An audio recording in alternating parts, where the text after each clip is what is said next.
this week's Who the Folk podcast, sponsored by Darla Cashin of RBC Wealth Management. I'm Lonnie Goldsmith, the editor of TC Jewfolk. This week we talk with Marley Comito, the newest TC Jewfolk podcast host.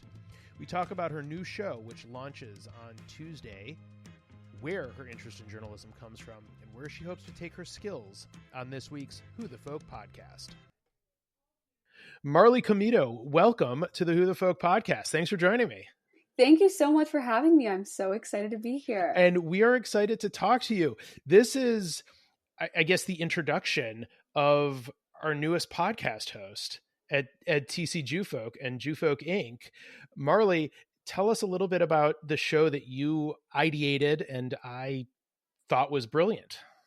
I'm thrilled. Oh my gosh. Well, first of all, podcasting has always kind of been a dream of mine. I feel like everybody is getting a podcast. Everyone and their mom and their cousin and their dog, and everybody has a podcast. So I was like, I've always wanted one. I love talking, and I just knew it would be a great way to reach such a broad audience. And so I've experimented with different types of media. I've vlogged, I've blogged, but I never have podcasted. And so I was so excited about this. I've always had a few ideas for what could be a great podcast show, but something that I knew that I could share that was unique would be what being a teenager today is like, because the times are very different from when my parents were teenagers, when you were a teenager, and that's all really up to technology and social media and all that.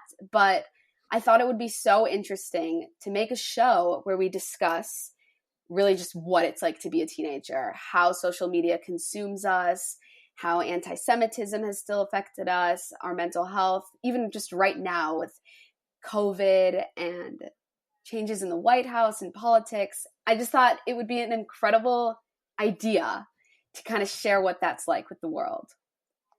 And so the show, Spill the Soup, is sort of a play on the expression spill the tea. Yes. Oh, but, yes. I but, share that. but soup being, it's feels Jewish. It's soup. Yeah. Spill the matzo ball soup. That's spill right. the chicken noodle soup, all that. So I'm really excited about that. Here's the tea for anybody that doesn't know. It's kind of just like, here's the gossip, here's the insight, or like spill the tea, like spill whatever you know. Spill the details. Yes, spill the deets. And See, I can't even, I was almost said that and I realized I can't say that with a straight face. I'm going to sound like an idiot. But it's fine. It's a generational thing. No question. Oh my gosh. My parents would totally agree with you. So the idea that you came up with, I guess, how long had you been thinking about something like this? Obviously podcasting is, in terms of the media landscape in general, it is relatively new, even though it's, maybe 15 or so years, but that feels new in the sort of the broad scope of, newspapers and the internet and everything. What is it about this as a medium that really kind of spoke to you as something you wanted to get out there and do?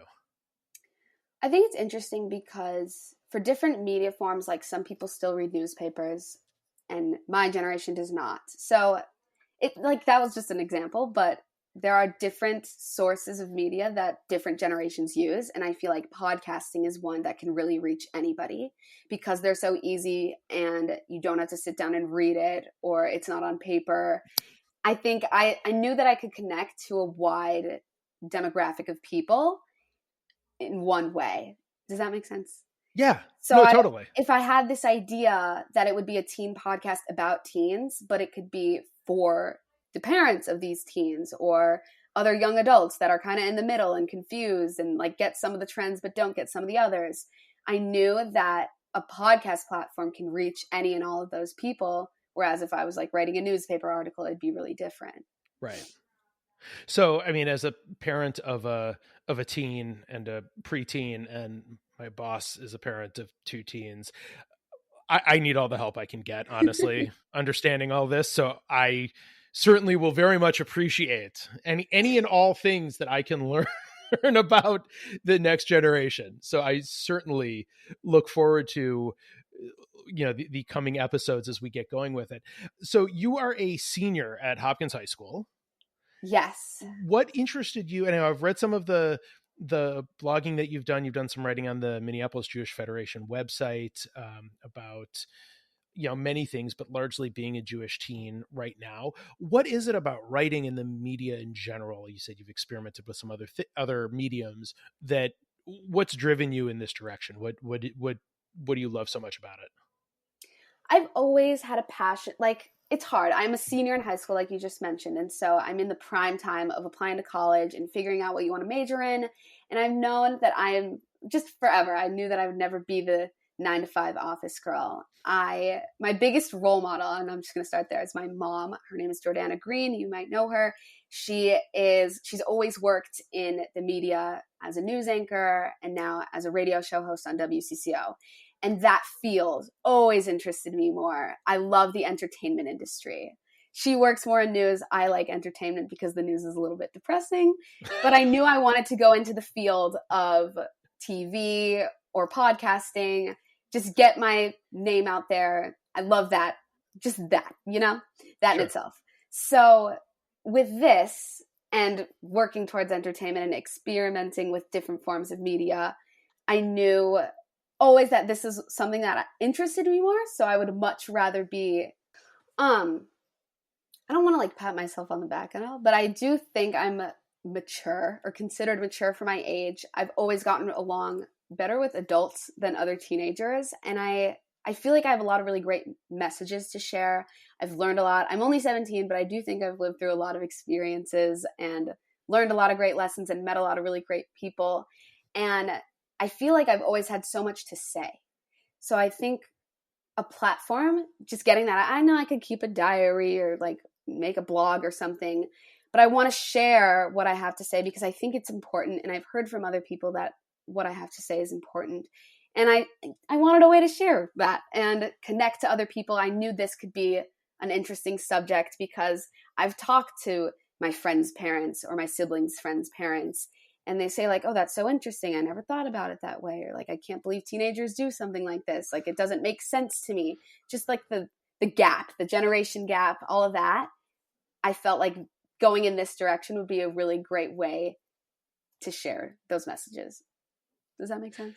It does make sense. And I think that, the number of times my own kids have heard me say, well, when I was a kid, ... I mean, it is, I know it's, it hasn't, the 30 years between, me and my oldest child is like, it feels like many, many lifetimes. And I think, like you did mention earlier, technology, it does come down a lot to technology and social media and those types of things. And it's hard. It can be hard, I should say, for parents to stay on top of that, while also staying on top of all of the other things that, adults need to do. And adulting is, not always the most fun thing in the world. Yeah, I totally get it. Yes. So you and I talked earlier, you had mentioned vlogging. What is it? You did that when you were last year, right? At Alexander Muss. Was that last year? Okay. Yes. I had the idea. YouTube is a really crazy thing because people get ridiculously famous off of just being a YouTuber. Like have you heard of Emma Chamberlain? No. She's a few years older than me, and I don't even know what it was. She just started vlogging on YouTube, and she is like a multimillionaire now, a 19-year-old girl in LA. She models for Louis Vuitton. And that just shows like how incredible like platforms like YouTube are to just make these kids go from nothing to like the biggest celebrities ever. So that was kind of irrelevant. But YouTube has always interested me in that way because it's a way to share your message, share your personality, and other people look up to you. It's like that influencer type of era. And TikTok and Instagram do the same thing. But when I had this experience, like going on Alexander Muss last year for 2 months, I didn't know anybody. And that was already a head start. I was nervous. I would get like made fun of or sound annoying because I'm not famous on YouTube. So it's weird to like start with no subscribers and then act like you're kind of famous, like carrying around a vlog camera and like being like, hey YouTube, what's up? So I was really nervous, but I just kept telling myself like, stop caring what other people think about you. This is always something I've wanted to do. Like, let's do it. And I thought it would be a really great way to start that vlogging experience. For anybody who doesn't know what vlogging is, it's just video blogging. It's just being like this is where I am, this is what I'm doing. It's writing a blog, but over video, right? Yeah. So I thought, because I didn't know anybody going on this trip, I was by myself. All of my friends and family were at home. I would show them exactly what I was doing every day. This is my entire trip in 8 weeks, a video a week. And through the whole experience I had vlogging, everybody fell in love with it. I did get some subscribers. And by the end of my time, Alexander Must School actually asked if they could use my vlogs as like marketing material, because That's awesome. They showed what the trip was. We're at Masada right now, guys. Like, it's awesome. We just woke up at 5. Like, I'm just explaining everything. I've had grandparents of kids that have gone on Alexander Must come up to me and say, like, thank you so much for giving me this insight into what my kids were doing. Or my friends would show it to their parents and their friends at home. And it was such a cool way to show these experiences like to the entire world.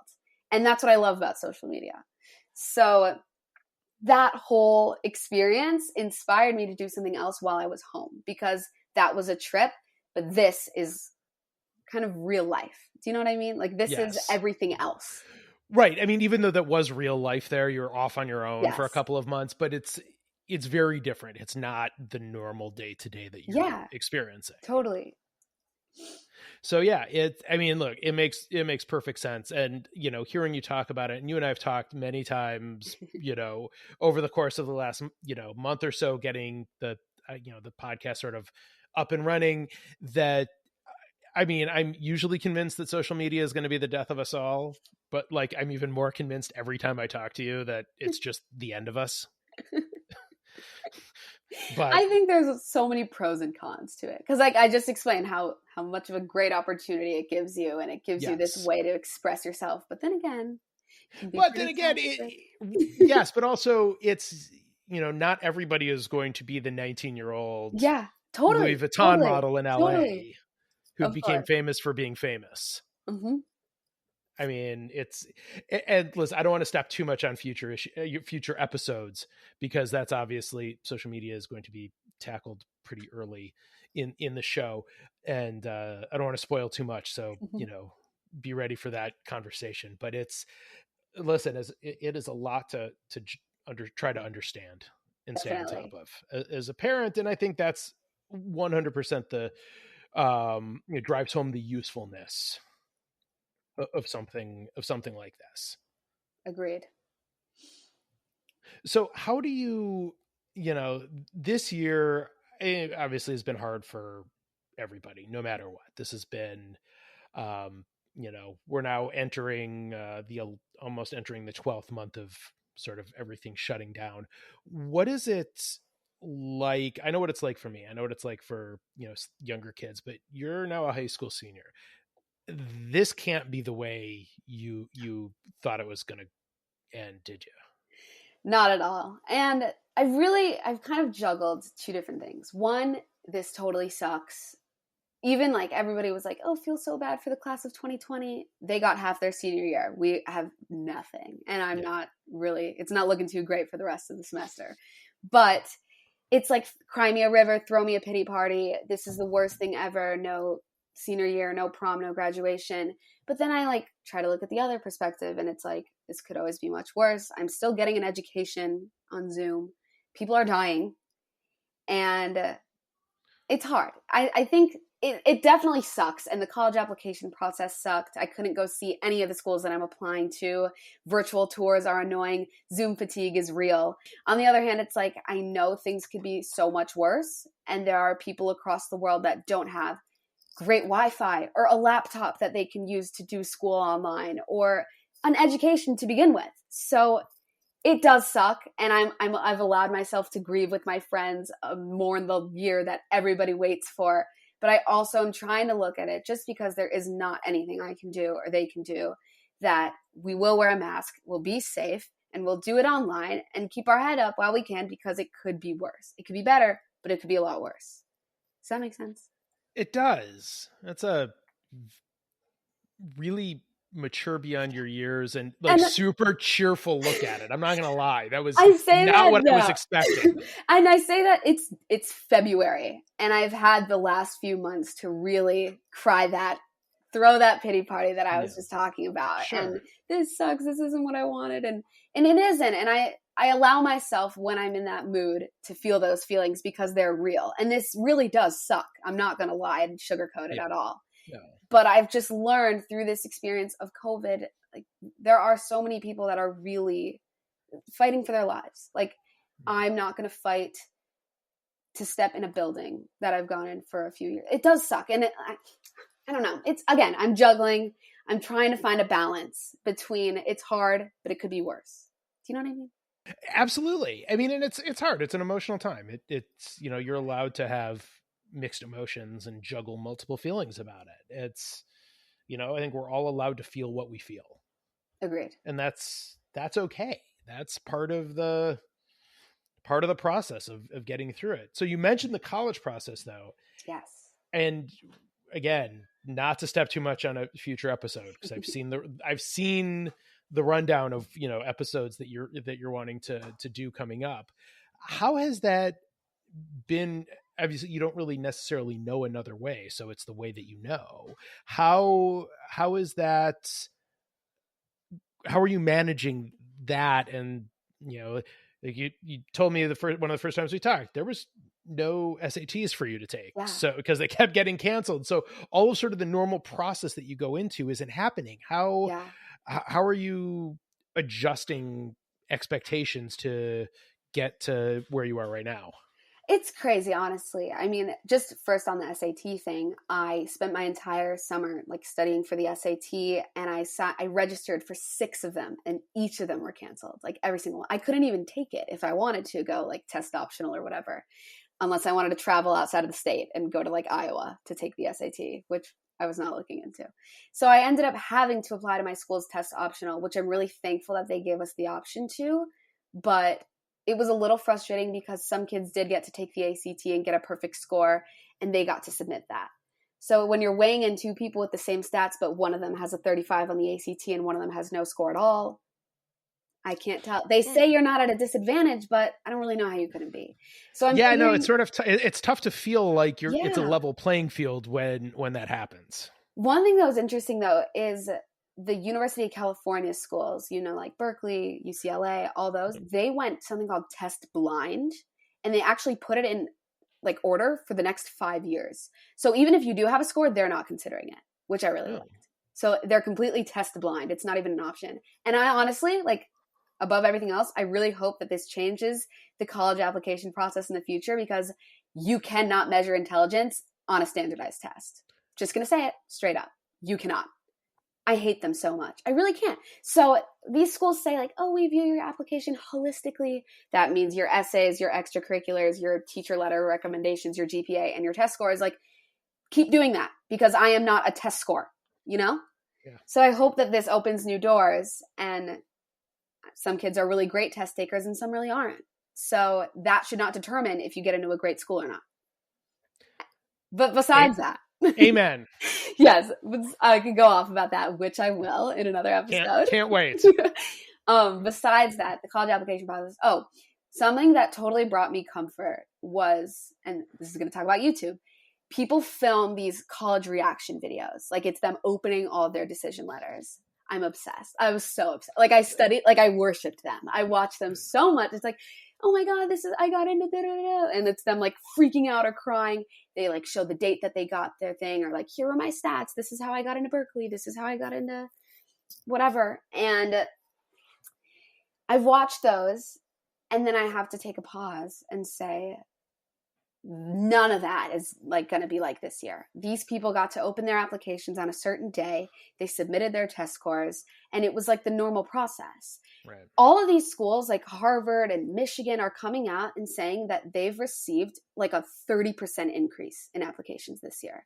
Like I think UCLA got over 150,000 applications this year, and that's record breaking. I don't know if it's like we're all at home, so we're thinking about applying to wherever because we're bored, or because these schools are going test optional. So you might have a better chance of getting into a harder school than you would have last year. But it's so hard to tell because there have been so many more applicants this year that it's become way more competitive.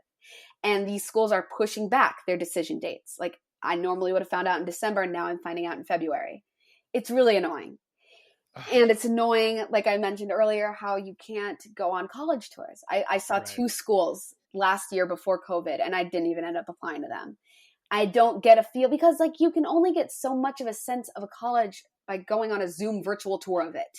Absolutely. I'm not stepping on campus and going to the dining hall myself or seeing what kind of kids go to school there. And it's sad. Yeah. So that was another huge aspect. But what's frustrated me the most is that I can't compare what I'm going through to what these girls in the YouTube videos from prior years have. Right. My process is so much different, whether it's more applicants, the fact that I don't have an ACT score, whatever it is, you are like non-comparable to the whole chance me. What are my chances of getting in here because of the process being so different this year? Yeah.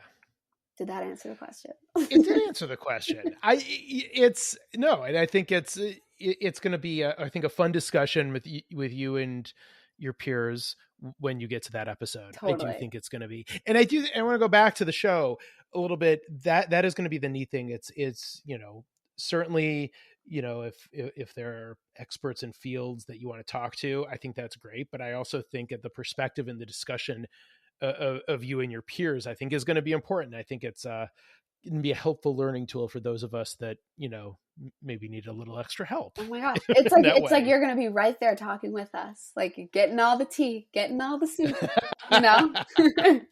Well, I am very excited. All right, Marley, last couple questions and we will let you get back to, your schooling and whatnot what few classes you have.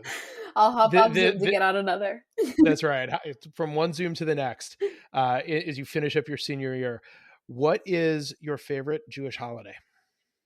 Oh, this is a tough one, but I'm going to say Hanukkah. Not to sound basic. I promise not to sound basic. Hanukkah really became my favorite Jewish holiday because I got to spend it in Israel last year. And I wrote a blog post about this recently on the Minneapolis Jewish Federation. So I'm going to plug that really quick. But it was so insane because and I'm just going to share that experience because this is why it's my favorite holiday now. Well, my family's always thrown, like, we call it the vodka and ladka party. And it's a Hanukkah annual tradition that we do. And it's so fun. And it's all of our friends that disappeared, obviously, with COVID world. So I loved Hanukkah for those reasons, and the presents and the menorah and the gelt and the singing songs. And it was great. But last year, anyways, we were in the Holy Land and Shabbat fell on one of the nights of Hanukkah, and our trip, or my group, we got to go to the Wall when it was Hanukkah and Shabbat at the same time, the Western Wall in Jerusalem. And I can't even just bring words to describe it. It was the most surreal and magical experience I've ever had in my life. Like, honest, like, it was like a peaking moment, and I was like 16. Like, it was insane.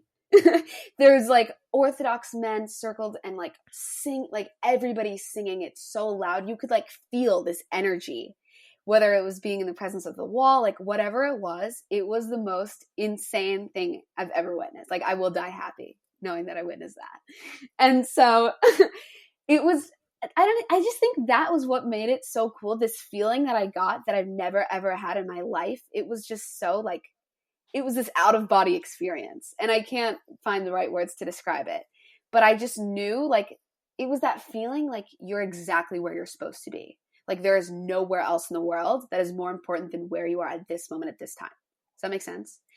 Makes perfect sense. So like having that feeling, like I felt so like, thank God I'm a Jewish person. Thank God I took this opportunity to go on Alexander Muss. Like, every single decision I've made in my life has led me to this point in time. And I am exactly where I'm supposed to be. And like, that is the magic of Jewish holidays, of Hanukkah, of being a Jew. So that was a really long answer to a really easy question. That was a great, but that was a great answer. It's a great answer and a great explanation. And we will link to the blog post in the show notes because I really enjoyed that post. It was an excellent read. Do you want to explain the vodka part of the vodka and latkes? Because there's a reason for that too. Yes. My stepdad, Mark Rosefield, he's married to my mom, Jordana. He owns a vodka company called Aviv 613. And that's really why it's called the vodka, because we would have his vodka. It's Jewish vodka. It's made in Israel. I should really know a lot more, but I'm only 17. I don't know too much about vodka. You don't drink it anyway. It's fine. No, you shouldn't know anything about it. But I could give you the spiel, but it's literally like holy vodka. Like the ingredients are all from Israel. Yes, and I know that that your stepdad is the owner of it, but I wanted you to explain just so people didn't think, why is this 17-year-old talking about vodka? The vodka's for the adults, the vodka's for the kids. Just casually throwing that out there. No, sorry. No, totally fine, but it's give you a chance there. It's a catchy name. It is a very catchy name. It totally is. And what is your favorite Jewish food? Oh, potato knish. In a heartbeat. I love them so much. I love all potatoes, but something about like knish. Do they have a better name than potato knish? No. We have a connection. Like I don't know how to explain it, but like we just do.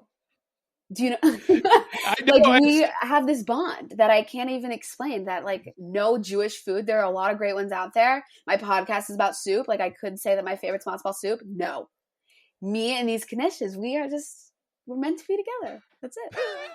Nothing else to say about it. Nothing wrong with I love a good knish, so that's totally fine. Well, Marley Comito, thank you so much for joining me this week. I'm so excited to help launch your podcast. Please remember all of us here when you become like giant and famous. Oh my God, stop please. You'll be right there with me, I promise. We're in this together. I can't wait. Marley, thank you so much, and we look forward to what's next. Thank you so much. I can't wait for what's to come. The Who the Folk podcast is a product of Jewfolk Inc. Please subscribe, rate, and review the show wherever you get your podcasts. If you have suggestions for future guests, please send them to me at editor@tcjewfolk.com. For our other shows, check out tcjewfolk.com/podcast.